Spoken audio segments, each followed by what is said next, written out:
ان حضرت صلی اللہ علیہ وآلہ وسلم نے فرمایا، مجھے دوزخ دکھلائی گئی تو اس میں زیادہ تر عورتیں تھیں جو کفر کرتی ہیں۔ کہا گیا، حضور کیا وہ اللہ کے ساتھ کفر کرتی ہیں؟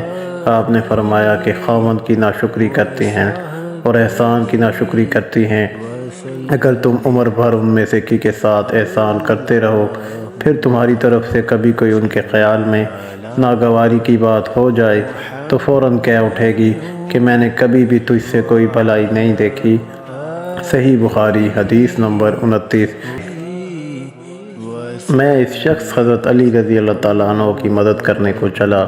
راستے میں مجھ کو ابو بکرہ ملے۔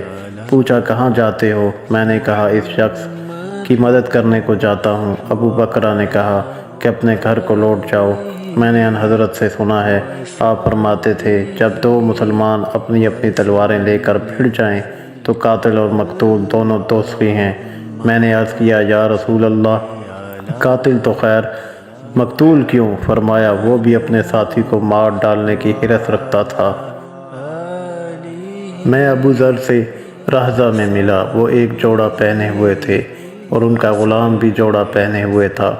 میں نے اس کا سبب دریافت کیا تو کہنے لگے کہ میں نے ایک شخص یعنی غلام کو برا بھلا کہا تھا اور اس کی ماں کی غیرت دلائی، تو رسول اللہ نے یہ معلوم کر کے مجھ سے فرمایا، اے ابو ذر، تو نے اسے ماں کے نام سے غیرت دلائی ہے، بے شک تجھ میں ابھی کچھ زمانہ جاہلیت کا اثر باقی ہے۔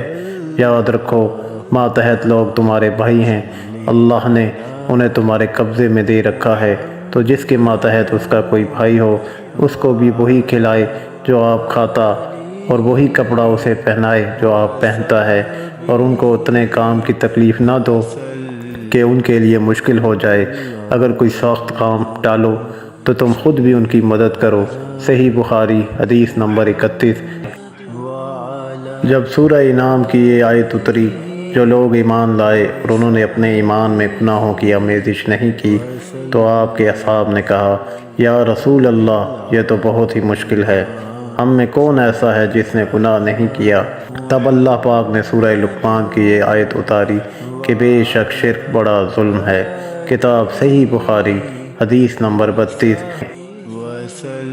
آپ صلی اللہ علیہ وآلہ وسلم نے فرمایا، منافق کی علامتیں 3 ہیں، جب بات کرے جھوٹ بولے، جب وعدہ کرے اس کے خلاف کرے، اور جب اس کو امین بنایا جائے تو خیانت کرے۔ صحیح بخاری حدیث نمبر 33۔